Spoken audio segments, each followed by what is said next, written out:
Amigos de la revista QR, en el número anterior hicimos referencia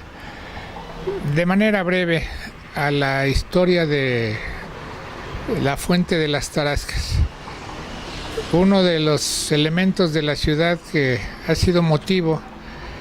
de mucha polémica y controversia en cuanto a su origen, razón de ser, por qué se quitó y lo que se ha dicho tanto que se le robaron y luego por qué se repuso. Pero en fin, es una de esas cosas en la ciudad, como hay otras que, como prácticamente en todas las ciudades, se convierten en mitos. Pero una de las funciones que en el mundo entero, y esto desde las grandes ciudades y las pequeñas poblaciones, siempre tienen un cronista. Esto es ya sea de manera formal, porque están nombrados y reconocidos por las instituciones, como son fundamentalmente los cabildos, o porque nunca falta un personaje del pueblo, de la ciudad o del país, que es el historiador, es el que recoge la historia de la ciudad, y por eso los cronistas generalmente son historiadores. Pero hay otra crónica que es precisamente esa que va haciéndose de manera popular, la que el pueblo va construyendo a través de los mitos. En el caso de Morelia, que no es la excepción, ha habido cronistas que han hecho eso, desde recoger o plantear la historia de la ciudad de una manera muy formal, ortodoxa, con investigación histórica, y aquí hemos tenido a grandes cronistas. Pero haciendo referencia de la última parte de la historia de los cronistas, porque todos los que de alguna forma escribieron, periodistas, historiadores, novelistas, poetas, sobre la historia de la ciudad, no tenían esa condición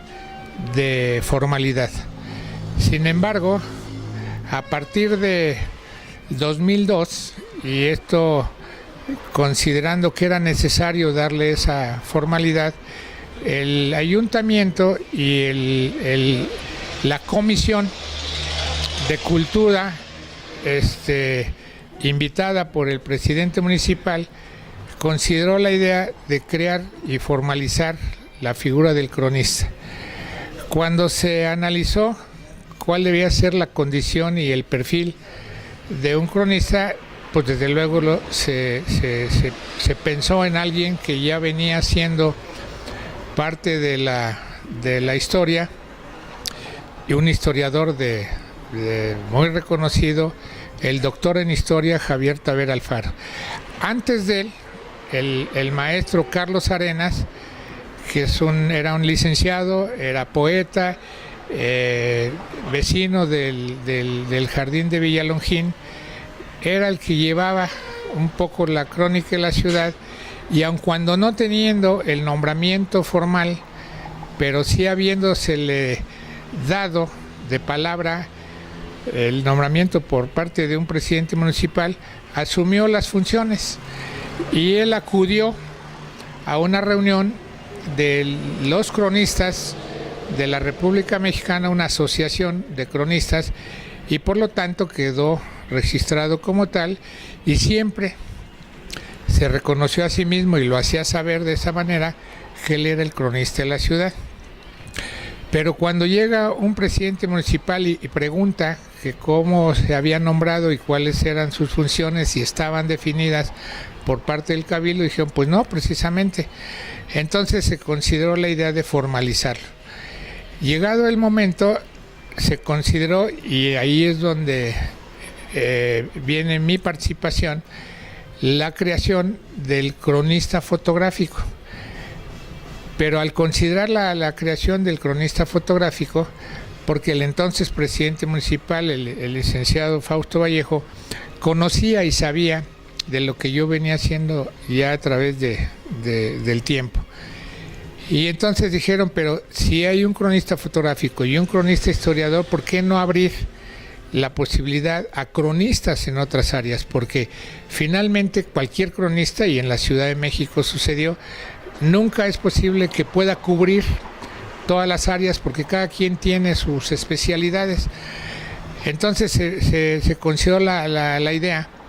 de crear el Consejo de la Crónica, donde quedaran incluidos varios cronistas con distintas especialidades. Esto que parecía pues hasta cierto punto muy sencillo, resultó que no fue fácil porque habría que distinguir precisamente a quienes cubrieran esa condición para que oficialmente se les diera el nombramiento. Entonces se creó el Consejo de la Crónica buscando el esquema que fuera adecuado para que se funcionara. En principio no se encontraba y se quedó pendiente. Sin embargo, alguien se puso a investigar cómo estaba funcionando las crónicas en los distintos lugares y encontraron que en la Ciudad de México, precisamente no siendo un cronista el que pudiera cubrir todo eso y que había habido varios cronistas, entonces hicieron un Consejo de la Crónica. Esto es porque la Ciudad de México tiene delegaciones y cada delegación tiene su historia y cada delegación tiene sus características especiales. Entonces este Consejo de la Crónica se conformó por un cronista por cada delegación y un consejo donde la presidencia de ese consejo lo asumía cualquiera de ellos en un curso de cada año. Entre ellos se elegían y quedaba como presidente y empezó a funcionar bien. Entonces dije, bueno, no necesariamente como en el caso de Morelia, ya sea por las tenencias o ya sea por colonias, sino toda la ciudad, pero sí con cronistas de diferentes áreas. Se creó el Consejo de la Crónica, se le ratificó al maestro Javier Tavera Alfaro el nombramiento de cronista y a mí se me dio el nombramiento de cronista fotográfico. Tenía una estructura que parecía ser muy eficiente, como es el hecho de que los cronistas son honorarios, es decir, no se les paga nada, lo hacen por el gusto de hacerlo, pero sí con el reconocimiento oficial del ayuntamiento. Pero para llevar a cabo ciertas labores, eso representaba que el cronista, siendo honorario, tuviera que llevar a cabo una serie de trámites burocráticos y representaba tiempo. Entonces, dentro de esta estructura del Consejo de la Crónica se consideró un vocal ejecutivo que finalmente no era más que un empleado del ayuntamiento que fuera el que realizara los trámites burocráticos para realizar algunas investigaciones. Y el compromiso de cierto número de reuniones al año y a la vez un trabajo mínimo al año que justificara la existencia de los cronistas. Pero para que no se especulara en lo que se debiera hacer por parte del propio cronista o de intereses o conveniencias, se creó una comisión de ciudadanos de Morelia con cierto reconocimiento en la cultura, que pudieran calificar las propuestas de los cronistas, y ahí se nombraron a 3 personas muy distinguidas y finalmente se estableció el Consejo de la Crónica. Lo curioso es que para cuando esto sucede, el maestro Tavera, sabiendo quiénes eran las personas que hacían las veces de vocales, que serían los consejeros que determinarían lo que valía la pena hacer o no, no estuvo de acuerdo, porque dijo, no, tales personas no pueden determinar qué es lo que yo debo hacer como cronista. Entonces quedó ahí pues estancada la función y sobre todo el mecanismo del Consejo de la Crónica y con la posibilidad que quedó siempre abierta de que cada ayuntamiento en el curso de los 3 años que corresponde a cada ayuntamiento, tendría la posibilidad de ratificar o nombrar un nuevo cronista en cualquiera de las áreas, ¿no? Bueno, esto quedó ahí pendiente. Y yo, por supuesto, seguía haciendo lo que a mí tocaba como cronista fotográfico, porque finalmente yo nunca lo había hecho pensando en eso, sino por el interés, por el deseo de tener un registro, tener una evaluación de la historia de la ciudad, sobre todo a través de la fotografía, como un elemento de lo más objetivo, ¿no? Pasan varios ayuntamientos y el actual ayuntamiento retoma la intención del Consejo de la Crónica, pero con una estructura diferente, que cuando se me comenta lo consideré como no viable por las personas y el sistema de los cronistas que se planteaba. El actual ayuntamiento planteó los cronistas historiadores, los cronistas fotográficos y los cronistas audiovisuales, aceptando que la tecnología y los medios de comunicación han cambiado y han avanzado. Esto requeriría que fueran cronistas audiovisuales también. Lo que pareció raro fue que se nombraran 3 cronistas historiadores, uno, por supuesto, muy distinguido y con todos los méritos para que así fuera, que era el doctor Carlos Cerrejón Pereda, que él realmente radica en la ciudad de Zamora, fue fundador y director del Colegio de Michoacán, y con todo el valor como historiador reconocido local y nacionalmente, inclusive internacionalmente, pero muy difícil de que estuviera presente en el ámbito de la ciudad de Morelia. Otro que es un historiador también muy destacado, un académico de la Universidad Michoacana, Jesús Silva Mandujano, pero una persona que realmente no le interesa tener una participación en estas áreas, sino él está más metido en la investigación académica dentro de la universidad. Y otro que venía siendo un joven muy destacado, muy brillante, muy activo, Ricardo Aguilera. En el campo de la crónica fotográfica, por supuesto, me consideraron a mí y a 2 fotógrafos que generalmente son fotógrafos de prensa. Esto dio origen a que yo les dijera precisamente, si esto se arma así, entonces no tenemos por qué tener un consejo de la crónica, porque finalmente la crónica diaria se hace a través de los medios, la prensa, la televisión, la radio, y ahí van registrando la historia. Sin embargo, la intención de la crónica no es narrar los hechos como lo hace la prensa, sino sacar la síntesis de los hechos para determinar cuál es el ritmo, el pulso de la vida cotidiana de una ciudad. Y los cronistas audiovisuales, que son generalmente jóvenes, sí, con nueva tecnología, pero que no tienen conciencia de la historia, no tienen un entendimiento real de lo que viene a ser la crónica, pero sobre todo, y lo más importante, no tienen la vocación. Todo lo quieren hacer como un servicio y que como tal se les pague. Entonces, cuando quedó así estructurado, yo planteé mis puntos de vista. Sin embargo, se llevó a cabo y el ayuntamiento actual hizo el nombramiento de estos 9, porque seríamos 9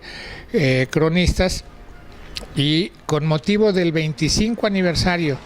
de que Morelia fue inscrito en la lista del Patrimonio Cultural Mundial, se hace una publicación, se hace un evento muy especial en la biblioteca con un marco extraordinario y muy apropiado para el caso, y se dan los nuevos nombramientos. Ahí se dan los nombramientos a los historiadores, y aquí quiero de manera muy especial hacer un reconocimiento a manera de homenaje definitivamente a Ricardo Aguilera, que también ya fue en ese momento nombrado como cronista como cronista historiador, y él sí empezó a realizar una serie de investigaciones. Él prácticamente se la vivía en el archivo histórico del ayuntamiento. y hacer una serie de investigaciones, entre otras su propia tesis profesional, que finalmente fue reconocida y premiada como una de las mejores tesis que se hayan hecho en la Escuela de Historia. Lo lamentable para la ciudad y en lo personal es que cuando yo pongo la exposición el 12 de septiembre del año pasado, 2017, se le pide a él que haga el texto y la presentación de esta exposición como colaboración de una exposición del cronista fotográfico, cosa que hizo de manera muy brillante y que realmente refleja lo que era la intención de la exposición, pero que lamentablemente con todo esto que representaba este joven historiador, días, no sé exactamente cuántos, pero días que no pasaron de un mes, se me hace saber que falleció, que ya traía una enfermedad de X tiempo y que finalmente falleció. La verdad yo lo lamenté mucho porque ofrecía y prometía ser un excelente cronista, historiador, y en lo personal teníamos la intención de colaborar, él con sus investigaciones históricas y yo apoyado y respaldado con las imágenes. Lo hago a manera de reconocimiento y homenaje a Ricardo Aguilera, porque pues apenas si cumplió un año como cronista, pero que finalmente lo perdimos. Ahora, con esto quiero decir que la importancia de los cronistas y de la crónica en cualquier ciudad tiene un valor, pero no precisamente en ese afán de narrar lo que ya tanto se dice, inclusive ahora hasta nos abruman. El hecho de una noticia del día se repite cientos de veces a través de tantos medios que existen. Inclusive yo ya no sé si los periódicos funcionen como tal, porque yo mismo antes procuraba estar informado a través de los periódicos. Ahora es tanta la información a través de todos los medios que ya no ya ni siquiera necesita uno buscarla, le llega a uno hasta casi por el aire, ¿no? Pero una cosa es la información de los hechos, de los acontecimientos que en este país y en este estado y en esta ciudad hay tantos y además tan lamentables y otros afortunadamente positivos, que entonces ¿cuál es la función del cronista? Tomar todo eso y sacar la síntesis, sacar la esencia del sentido de la vida en cada momento histórico, ¿no? Y yo lo hago a través de las imágenes, los historiadores a través de la investigación, porque una cosa es lo que se diga a través de los medios y otra cosa es lo que en realidad puede estar sustentado a través de documentación que verdaderamente nos explique en qué consiste la razón de ser de los hechos, ¿no? Entonces en esta ocasión quise hacer esta referencia sobre los cronistas que, como les digo, existen, y si vamos a cualquier pueblito de Michoacán o casi del país, siempre encontraremos a alguien que ha tenido esa curiosidad, que ha tenido esa preocupación de saber por qué su pueblo se llama como se llama, de cuál fue su origen, de cómo se fundó, de cuál han sido sus personalidades destacadas, de la vida cotidiana de cada lugar, ¿no? Entonces, la función de los cronistas, ya sea reconocida formal y oficialmente o no, existe, seguirá existiendo siempre, y qué bueno, porque finalmente vienen a representar, sin que sea en el caso así tan exagerado, pero sí un poco la conciencia de un pueblo, de una ciudad, de un país, que nos invitan a reflexionar con esa sensatez del no interés precisamente de la información, sino el análisis sensato, tranquilo, que va dejando la historia, y sobre todo esa historia no escrita, que es lo que va conformando la memoria colectiva, la memoria de un pueblo, y que, como ya decía en el caso de las tarascas, como muchos otros, Hay muchas historias, hay muchas versiones, hay muchos mitos, hay muchas leyendas, pero en el fondo hay una historia verdadera que finalmente eso es lo que debemos buscar a través de la función de los cronistas en cualquiera de sus formas. Muchas gracias y nos vemos para la próxima.